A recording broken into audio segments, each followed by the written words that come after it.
We are back. Walter Football is back. OddsShopper is back. That's Walter Maton, the two of us representing the respective entities. So we appreciate you all out there being a part of this weekly venture as we dive into what 5 plays from Walt. We'll also hit the cutting floor. We'll tell you all about WalterFootball.com because there are a ton of things going on there. My friend, it's always a pleasure. Hope you had a good week and everything else. We got week 14 in front of us now.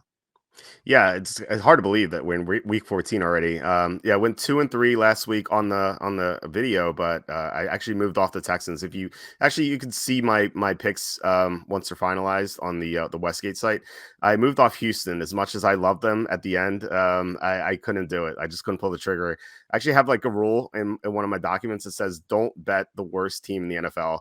And I looked at that. I'm like, okay, I can't do it. So I moved off Houston and took the Lions. So actually it worked out. Look at that. We're getting a nugget of information before you even start throwing a play out there. I love it. Everybody out there, that you should remember that. Put that in your brain. Don't bet the worst team in the NFL. What used to be the worst team in the NFL, that's not that now, is Detroit. They're in Minnesota. Let's start there, Walt. Yeah, Detroit's pretty good now. Like they've blown out Jacksonville suddenly. And I feel like, I was early to the party there, kind of like buying GameStop at like $4 a share.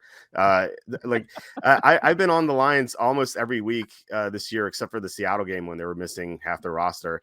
I like them a lot. And I think this is like the latest in the saga of why is this team favored? We had this 3 weeks ago. When the Cowboys are favored in Minnesota, everyone's like, why is Dallas favored in Minnesota? And we saw why. A week later, Cincinnati was favored in Tennessee. Same questions, like why are the Bengals favored in Tennessee? Same reason. I got a text from one of my friends who's like, is this free money on Minnesota? Why are they underdogs? I think they're underdogs because this might sound asinine to say this, but I think the Lions might be better than the Vikings, even though they're 5-7 compared to Minnesota's 10-2. Yeah. If you look at it, it's weird. If you flip one score games, the Vikings will have the worst record in the NFL. They'll be 1-11, and the Lions, they'd be 8-4. They've gotten so unlucky this year in so many of their games. Like they were up by 10 in Minnesota in the fourth quarter, and they lost because Amon-Ra St. Brown and DeAndre Swift got hurt. You just go through the year and just look at how unlucky Detroit has been versus how lucky Minnesota has been. So I'm not really surprised at all to see Detroit favored. And just look at their common opponents. Minnesota played Dallas. They got blown out. Detroit went into Dallas and would have led 13-10 if Jamal Williams didn't fumble at the 1 yard line in the fourth quarter. Eagles, Vikings got smoked by the Eagles, and the Lions lost by 3 to the Eagles. Dolphins, the Vikings were outgained by 224 yards against Miami's third string quarterback. And Detroit was up by 2 touchdowns against Miami. I know the results didn't work out that way, but Detroit was more impressive against Miami. So I think Detroit's the right side. As long as we're getting anything less than -3, I love Detroit. It wouldn't surprise me if they won in a blowout. Wow. Definitely did not expect that. When I saw the games, because you don't tell me the side that you're going on. When I saw the games, but then I did see the line. So I was like, all right, the spread may, but I didn't expect it that emphatic by all means. So we open up with the Lions -2.5 taking on the Vikings. Let's move on. Game 2 is a Titans team hosting a Jackson. Both of these teams could use a win, Walt. Yeah, it's weird that Jacksonville is still alive for the AFC South because they're 3 back, but they haven't played Tennessee yet. So if they sweep Tennessee and make up one other game, they're going to win the AFC South. So yeah, the Jaguars can definitely get there. And, based on the injuries, I think they can win this game. Tennessee has a lot of injuries on defense. Ryan Tannehill aggravated his ankle last week. Treylon Burks may not play from that concussion. Just look at Tennessee and kind of ask yourself why they're favored. It's just probably just the record versus Jacksonville's record. But like Tennessee is just so many injuries. I just can't see them winning by more than 4 on most occasions. And Mike Vrabel usually doesn't do that anyway. He's 8-12 against the spread as a favorite of 4 or more. He's great as an underdog, but he doesn't cover as a favorite that often. And just matchup wise, I think Jacksonville can do well here. I was kind of surprised to see this. Jacksonville is 5th in run defense EPA. So if you can stop the run, if you can keep Derrick Henry from dominating, you have a chance to win. And Tennessee struggles against the pass, as we saw AJ Brown go off. I think Christian Kirk, Zay Jones could have good games. So I think Jacksonville is live for the upset. What got me, and you and I watched this up close and personal last week, that I think until proven otherwise, you have to now pin on the backs of the Titans, is how fast they moved away from Derrick Henry and continued to stay away from Derrick Henry. So to your point, hey, that could be in their bag again. Jags get up and they move away. They can't run. That could easily fuel the Jags. Jaguars +4 for you. Yeah, for sure. I mean, yeah, if you take Henry out, what can the Titans do, especially if Burks is out? Nothing. Like when Burks is gone, it's like, okay, what is their passing game? You have Nick Westbrook, Akine, Robert Woods coming off the torn ACL. He's not himself.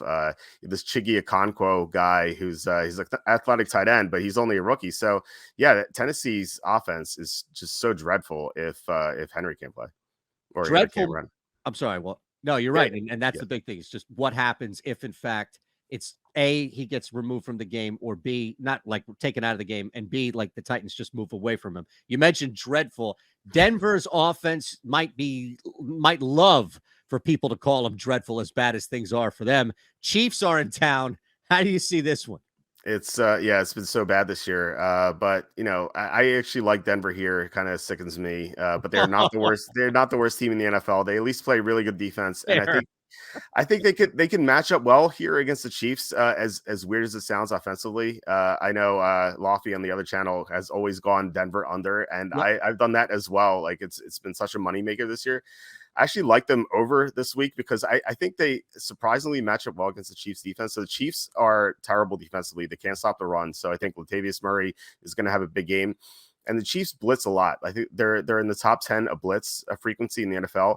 And Russell Wilson, as bad as he's been this year, if you look at his numbers against the blitz, like they're actually pretty good. So I think that there's a chance Denver can move the ball.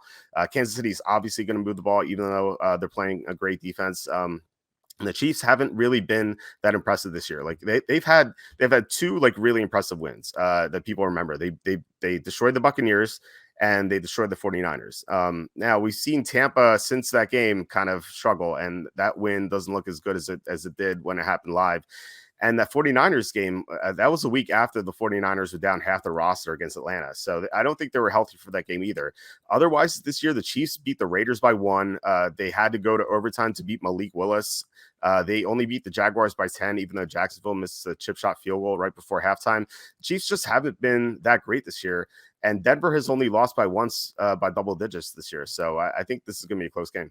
Yeah, definitely not one that I think the public will be jumping on, and we see how that works out week in and week out. So Denver +9.5. Let's move to Seattle, where Pete Carroll is actually surprisingly good in this spot, at least ATS overall, coming off a couple of disappointing covers, and they take on a team that's just overall disappointing in Carolina, Walt. Yeah, Carolina's been another team that's had a lot of bad luck. Like week 2, they outplayed the Giants. They outgained them. They just lost because of a couple fumbles. Like just Carolina, and you had the DJ Moore play where he took off his helmet. Like Carolina's record could be a lot better right now. And you look at Seattle, like what have they done that's impressed people lately? Like they almost lost to the Rams last week. Before that, they lost to the Raiders at home.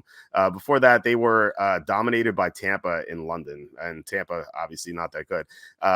Their last like quote unquote impressive win was against the Giants, and I think you'd agree that the Giants are not as good as the record says. So like, why is Seattle favored by more than a field goal? I just don't get it. If you look at net adjusted EPA, I love this metric. Carolina is actually ahead of Seattle. Carolina ranks 15th, Seattle ranks 19th, despite the records. So actually, I made this line Seattle -2. So I think we're getting good value. We're getting the +3, which is so important.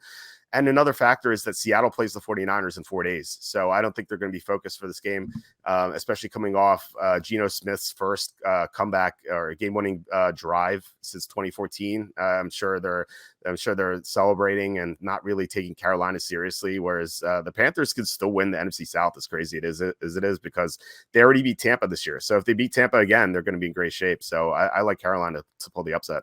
I know we're going to get to the final game here in San Francisco, but just to follow up on this, I wonder, and I wonder how much public love Seattle is going to get on this week specifically, because the combination, Walt, not having Jimmy Garoppolo in that division now, on top of taking on Carolina. Oh my God, they're going to kill them. They're going to win. You could see that kind of funneling in now. Yeah, I don't think the public's lining up to bet Carolina either. Like, just like a 4-8 team starting Sam Darnold. Like why does this team? Why do people want to bet the Panthers? But the Panthers had the better defense. Seattle can't stop the run at all. Like they've just been destroyed against the run, and you just have to figure Deontay Foreman's going to have a big game. So, yeah, I agree. I mean, the public's going to be all over Seattle.